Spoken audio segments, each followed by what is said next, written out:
This episode is presented by Invest Puerto Rico. If you believe your business can go anywhere, Puerto Rico is the place.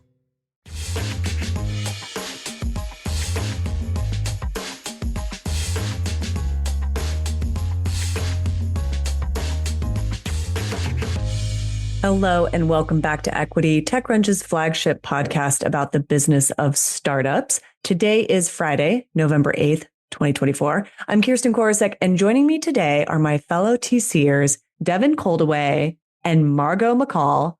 Hey, y'all. I wish it was a more exciting week. I wish that there had been things that happened this week that we could report on. Things happened. Oh? Did you hear that OpenAI bought chat.com? Oh, wow. So that was the big news of the week. Yeah, Tell so me now more. Instead of typing out chat GPT, you can just write chat.com. So it'll save you a couple of seconds, the 40 times a day you open up chat GPT. But yeah, they paid a bunch of money, or I think they paid a bunch of stock. The guy who bought it last year, of HubSpot CTO Dharmesh Shah, this guy has got enough money that he's just buying up super premium top level domains like chat.com. They paid $15 million last year and now has sold it on to OpenAI and was paid, he implied anyway, online in a little tease post that he was paid for it in OpenAI shares, which may or may not be a good idea. I mean, they're hard to get, so why not? Yeah, that's a crazy deal. Well, it sort of reminds me of, to a lesser degree, the web 1.0 days, right? So when everyone was making money off of buying up domains like stamp.com and, all that stuff. So I wonder if there'll be, to a much lesser degree, as I just mentioned, sort of a wave of this all around domains around chatbots.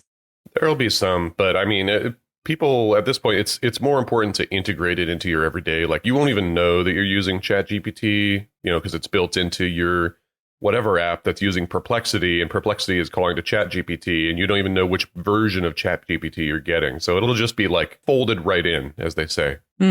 Well, I think we should actually talk about some other deals that happened, not just this one. And there's a company called Deeproot. I'm not sure if either of you have heard of it, but it's a Shenzhen-based company. In my world, I've paid attention to them, but they just raised $100 million. Rebecca Balan rooted out who they got the money from, which is Great Wall Motor. And that matters because it's basically one of China's largest automakers. And when I say largest, about, a little less than 1 million vehicles sold in the first 10 months of the year. So how does that compare to Toyota or something? Let's put you on the stop. Let's have those figures. Yeah. So thank you. No, Toyota sells millions of vehicles every year globally. And I don't have the exact figure at my fingertips. But the other thing to remember is that there's a lot of different automakers in China. So this is a slice, but a slice worth noting. I got and you, yeah. The whole reason why this matters is because they are working on automated driving systems. They were working on what is called level 4, which is sort of what Waymo's system is, right? So it's a driverless system. The expectation of having to take the wheel is nil, but maybe it's confined in a certain geographic zone or maybe weather conditions, which is how the Waymo is. They pivoted a little bit, which a lot of companies have done, to more of the advanced driver assistance systems, more of the Tesla FSD. And this is why all of this matters, because this is now a race for Deeproot to get those automated systems out before Tesla FSD is available in China, which it is going to be. So this was a deal that I wanted to mention just because I'm very interested in what's happening in the Chinese EV market and also automated driving market. And it's just got a lot more interesting because this big thing that happened this week. The chat.com thing? Election. Oh. Yeah. My goal was to make it at least 3 minutes through the show without saying election day. But impending tariffs, also the race in automated driving technology, and Tesla being able to break into the Chinese market in terms of automated driving systems as a US-based company is important. So this is why I'm paying attention to Deeproot. Can I ask, how much of Elon's cozying up to Trump do you attribute to the fact that he wants to influence Trump's policy towards China and towards particularly EVs in China? Well, it's hard to predict that. But as someone who covered Elon forever, there is a really interesting little history lesson, which is, I'll have to look up the year, but Elon, or specifically Tesla, was the very first US or any Western company to be able to build a factory in China without a traditional technology sharing joint venture. It was historic in that Elon was able to get concessions that seemed unattainable. And so as a result, a lot of folks have always paid attention to Elon's power and also what he has agreed to, on the other hand, with Chinese government officials. So he is absolutely active in that country and has been for years, ever since they built their factory there. So I think he's going to have a lot of influence. But I don't like to make predictions with Elon because he can be predictably unpredictable and often can go a little bit sideways when you think he's going to go a certain way. We are going to talk about Elon later in the show. So we are? I plan to mention him later in this one particular moment. So save all your pithy commentary until then. I have to save all of it? Okay. All of it. Just tuck it away and we'll get to it in about 20 minutes. All right. Margaux, your deal is interesting. It's actually fascinating. And I'm going to let you kick it off because I know you're really interested in all the activity happening in Saudi Arabia. And in this case, Google is involved. I do. I've done a lot of reporting on all the tech stuff happening in Saudi. Basically, Google announced they're opening up an AI hub in conjunction or in partnership with the PIF, which is Saudi's major sovereign wealth fund. This is like a huge win for Saudi. If anyone follows the region at all, they know that Saudi and the UAE have been in a pretty intense competition for probably like the past decade of really trying to become international global economic hubs. The UAE has been a lot better at sanitizing their image and getting people to Dubai, honestly. They've been a lot more effective at it. And they even kind of seized the AI moment, I think, a little sooner. They released Falcon, which is their open source LLM. They even have a ministry of AI that they've had for, I believe, a few years now. So for Saudi to win this and for Saudi to get this big partnership with Google, the details are still a little vague on what exactly it is. They said that they're going to be making Arab language AI models and Saudi-specific AI applications. But regardless, I assume this means that Saudi Arabia is going to have a lot more access to AI resources and a lot more access to Google resources and talent, which is they want to get businesses to set up shop in Saudi. And having a big partnership with Google in Saudi is a great way to do that. I do wonder what those, like you said, the UAE has become the sort of de facto center for this kind of thing. And it's well, if Google was going over there, I would guess it would be 80-20 UAE to Saudi Arabia. But they went to Saudi. So you have to wonder, what did they offer? What could they offer other than just a bunch of money? Google's got money. What could they offer that would actually differentiate from the UAE offer? I don't know, honestly, because, yeah, it's a tough partnership to make. I'm sure the PIF is, at a minimum, obviously offering a lot of money. As for what else they can offer, I'm very interested to see more reporting on it because, yeah, I don't think we should gloss over that Saudi Arabia is a bit of a tough partner to be aligned with. It's tough. There's also another tough thing, which is that Google has made some climate commitments and they have said not only have they said that they're going to, cut back their emissions, right? But they've also said they would stop developing algorithms for oil and gas production. And this seems to be the opposite of that. Not just because they're going to setting up shop in an oil-rich nation, but also that Saudi Arabia and Aramco, the state-run oil producer, one of the largest in the world, is already using AI for its oil and gas production. So there's also a little tough spot there as well.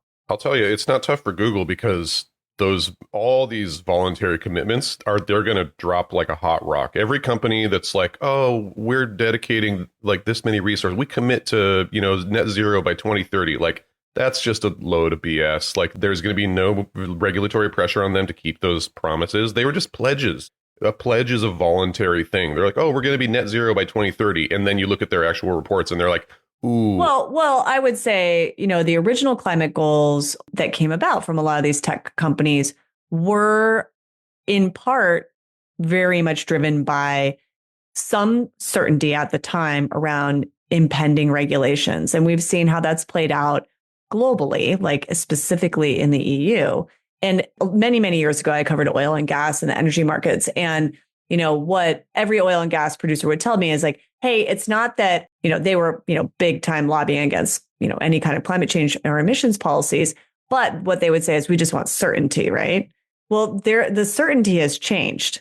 The certainty now is it is very likely that certain emission goals on a regulatory stance, at least on the federal level, could change. It will probably still exist in places like California, but tech companies don't have really the same incentive anymore.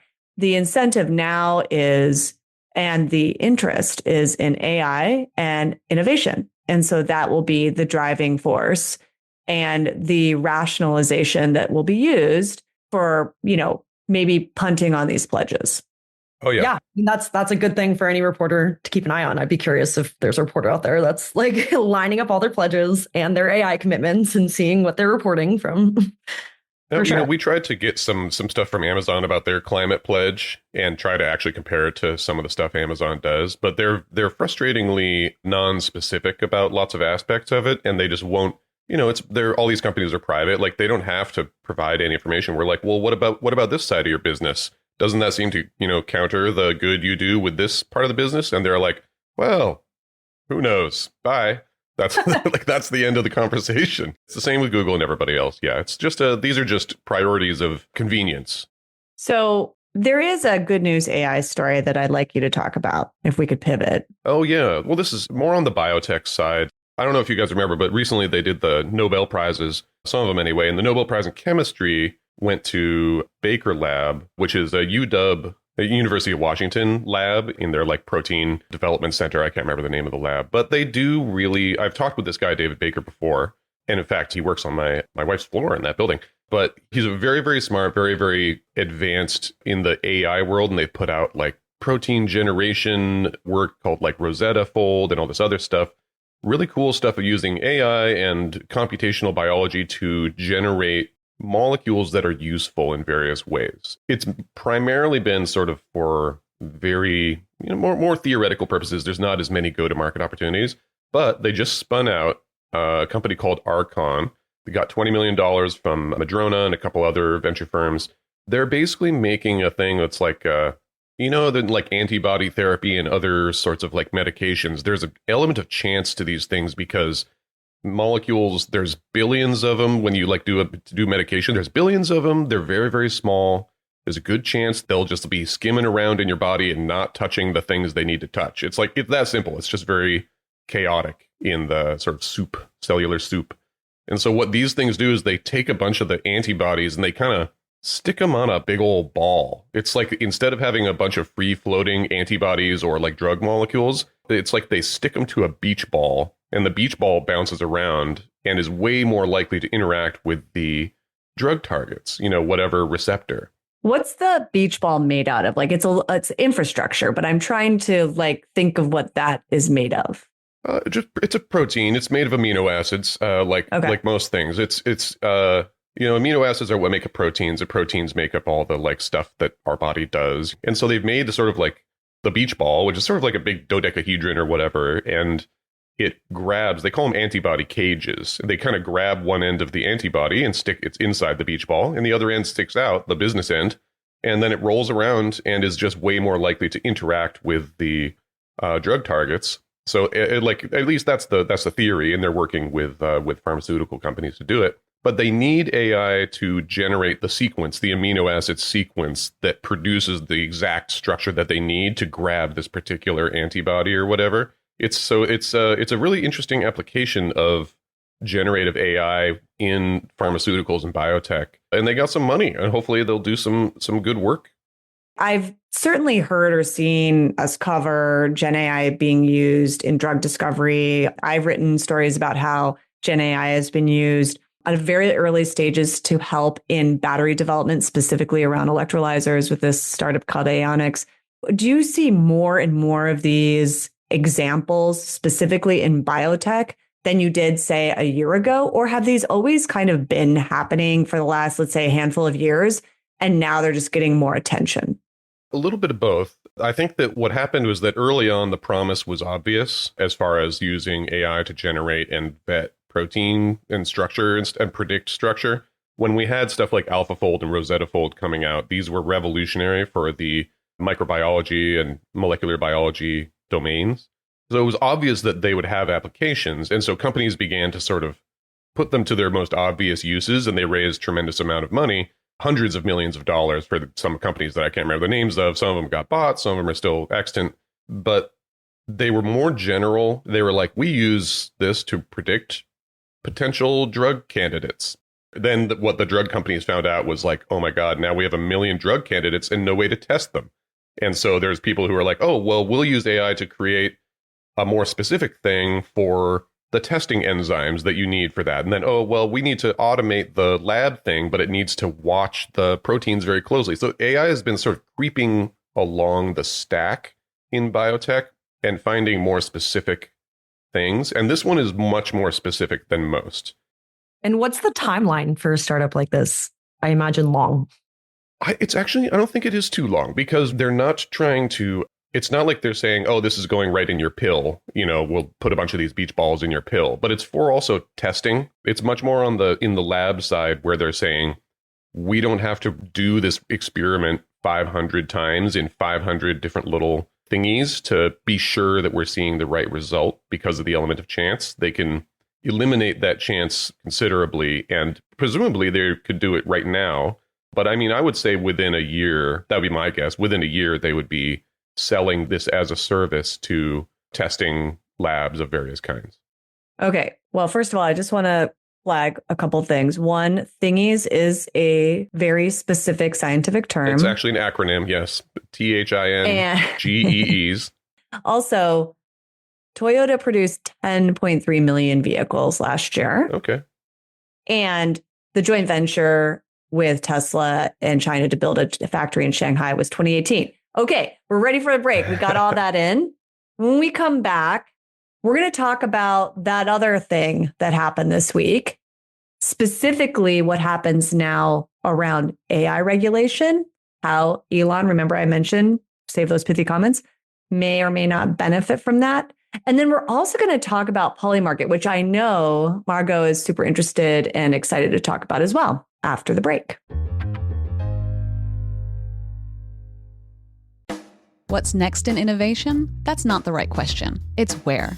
Puerto Rico, more than just a tropical paradise, it's innovation's paradise, where startups and global players coexist in a vast and vibrant ecosystem, where talent runs deep, highly skilled and bilingual. Plus, the island offers the most competitive tax incentives in the U.S. If you believe your business can go anywhere, Puerto Rico is the place.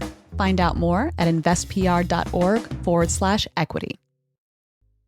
The first theme, I think, that we will be a theme for a long time, certainly over here at TechCrunch and any media outlet, is what happens now. Election day, we have President-elect Donald Trump, who will be taking office in January, and there's just a ton of speculation around what will happen. And, I want to stick to not just asking a bunch of questions, because that is what everyone's doing, but to home in on a couple of areas where we have a lot of expertise, specifically AI regulation. And Kyle wrote a great story about what Trump's victory could mean for AI regulation. And Devin, I'm wondering if you could sort of talk about the general framework of it. I mean, just to set the stage, the Biden administration created an AI executive order. And that is risky because if a new administration comes in, they can eliminate that executive order, which appears to be what is going to happen. But aside from that, what happens next? And what is your theory of what is going to happen next? Well, I think that the new administration is going to be highly deregulatory. And Trump has said he's going to cancel Biden's AI executive order on the first day. He's said he's going to do about 5,000 things on the first day. So I don't know, even if he stayed up all day and all night, I don't think he could do all these things. But in the first few weeks, certainly, I expect that we'll see the EO that created largely a lot of study and definitions of AI. It's not like it was really restricting anything. And, a lot of the industry was saying, oh, your requirement that we report our training methods or whatever is onerous and will destroy innovation. Of course, it didn't. We saw enormous innovation and growth over the last few years, but it really was not like heavy regulation in any sense of the word. It was a lot of, again, like pledges to take part in this, which will probably disappear as soon as the new administration comes in. Right. These are pledges, right? Yeah, they were pledges. I mean, we noted at the time, they were like, oh, the AI like ethics pledge or whatever. They're like, oh, we pledge to do this. And we were like, okay, is there any legally binding or like punishment? And they're like, no. So I think that they'll just drop those pledges. And I think that the requirements of the Biden executive order, which are not that huge, will just not be done anymore. There's, reporting to the NIST and stuff like that. There is a new organization called the AI Safety Institute, which is within the National Institute of Standards and Technology, which is supposedly was going to be the center for all this kind of interesting reporting and definitions and stuff like that. But I suspect it will be wound down in some way. Probably won't just be like scuttled, but it'll be minimized and probably it'll just become a department within NIST. And then I think that there's going to be very few regulations on AI. I think they will focus on bioweapon risk. And so I think it'll be very, very light executive orders to basically a little bit of security theater is my feeling is how it will be. Mm-hmm. Margaux? I mean, I just pinged a bunch of founders in the last day or so. And even if they're personally sad, they are professionally very happy. They think that there's going to be, like Devin said, a lot less regulation. They were gearing up for the Kamala administration that was going to have more regulation, and they're happy right now. They seem really thrilled. Why all the CEOs are tweeting about how happy they are to work with the new administration. It's like they have to do what's best for their business, and less regulation is good for business. At a VC firm in San Francisco for Disrupt, I was hanging out with some VCs, and one of them kind of confessed that he voted for Kamala as if it was a secret. And the other VC was like, I'm so proud of you for voting with your heart, not your wallet. Wow. Interesting. We've seen this play out, and I've covered in the past many election cycles, and oftentimes there is the business versus personal inner turmoil for these companies. But I did want to kind of pivot back to one thing. I know that the FTC, that its NIST is really what we've been talking about, but I'm curious what you think before we move on to talking about how Elon might benefit and also Polymarket. The vice president-elect, JD Vance, is known as a big fan of Lina Khan, and Lina Khan has talked about regulating AI. And do you think that, I don't know if Margaux, where you are on the Hill, gives you any insight into this, but do you feel like there's any influence there? And if it could mean, aside from the theater that Devin mentioned, that there actually might be some framework for regulation through the influence of JD Vance per his support of Lina Khan? No, honestly. No. He had another quote where he talked about that he's worried about preemptive overregulation attempts. In July, I spent a day on the Hill with Jacob Hellberg, who's kind of in that circle. He's married to Keith Raboy. He works at Palantir. I don't know if he's officially registered as a lobbyist, but he's definitely political operative. And every meeting he was having with congressmen that I was sitting out on was about not regulating AI. I think JD Vance, we've seen him change his views. And I think that he has really been bolstered by Silicon Valley. I remember seeing pictures of him with VCs at the RNC.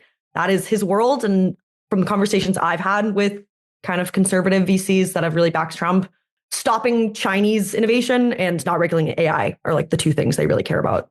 What about the states, though? We've seen what happened in California and how that played out. And that specific bill was ultimately vetoed by Governor Gavin Newsom. But I'm wondering if the federal government will try to set some sort of federal policy and take away the ability of states to make some of that, which, by the way, would seem counterintuitive because it is now potentially a clean sweep GOP at the executive and legislative levels, both House and Senate. But we're starting to see, speaking of political operative, Elon Musk at least, tweet about things that seem to go against the sort of states' right argument. Another big flip-flop there, but the states will be leading the charge on a lot of regulations, like California already did. And SB 1047 did get smoked by industry, but Gavin also did sign 10 other bills that were actually consequential for AI regulation in California. If you go look, Max did a great story being hey, we also had these 4 or 5 bills that week that were being signed. So there will be a lot of tension there and a lot of hypocrisy because they're oh, leave it up to the states. And then when a state is oh, we'd like to regulate AI, they're oh, no, not that. So it's going to be a very topic by topic.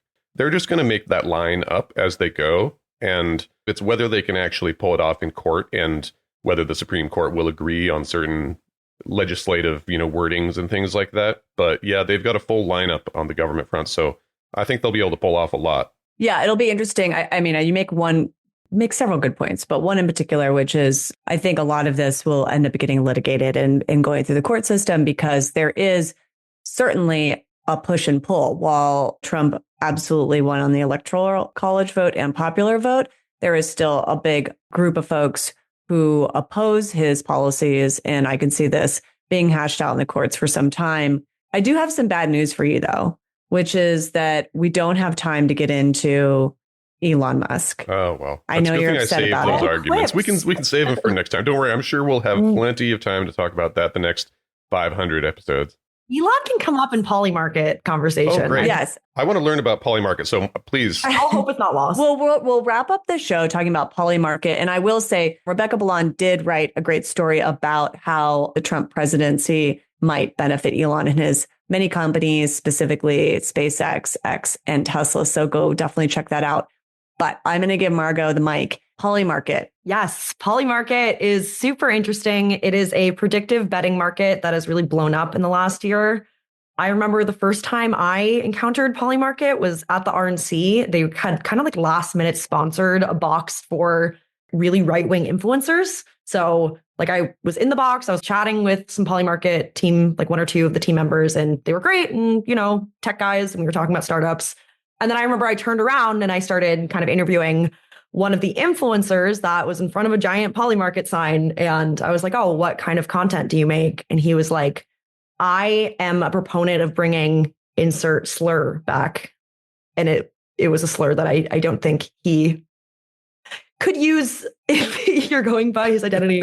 And he said the slur over and over. And that was a moment that it really clicked for me that Polymarket was a startup that I think all press is good press and was clearly really willing to like take risks to kind of get out there. And they did massive numbers during Tuesday's election, people voting on who was going to win, Kamala or Trump. And there's a predicted 450 million in payouts that are expected from that.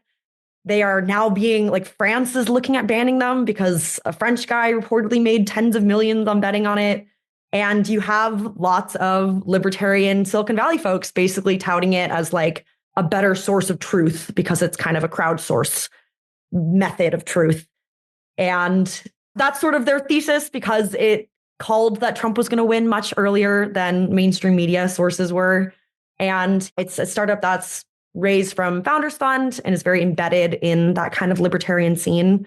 And now that I have told you about it, if you didn't already hear about it, you will see it literally all over your Twitter feed because it is what all those guys are talking about right now. I've absolutely seen it.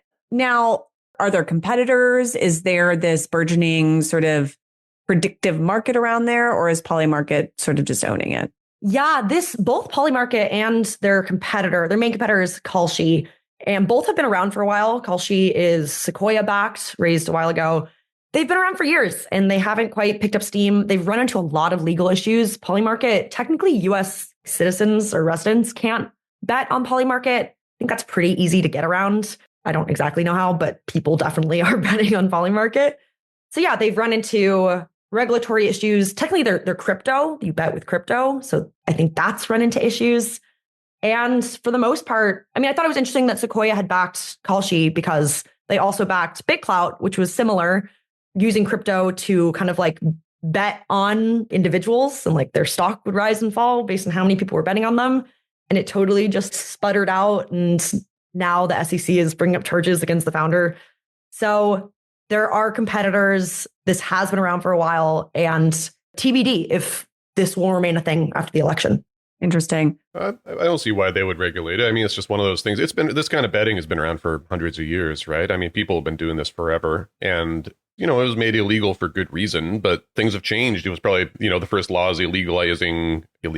Is that, I don't know, anyway. You're making up words today. It's okay to make up words. That's how language is created. Yeah. So illegalizing. Yes. Chicken butt. Yeah. Chicken butt. Chicken butt is a real thing. You didn't make that word up. It's chicken bucket. Anyway, like this kind of thing has been around for a long time. It was regulated for good reason, but that may have changed. I'm interested to see how it plays out. But my general instinct with both crypto and with betting is that, people make money on the margins, and that's the real play. But the house always wins in gambling. And it's because the house is taking, 2% of your bet, or it's holding your money and investing it on its own in various other ways.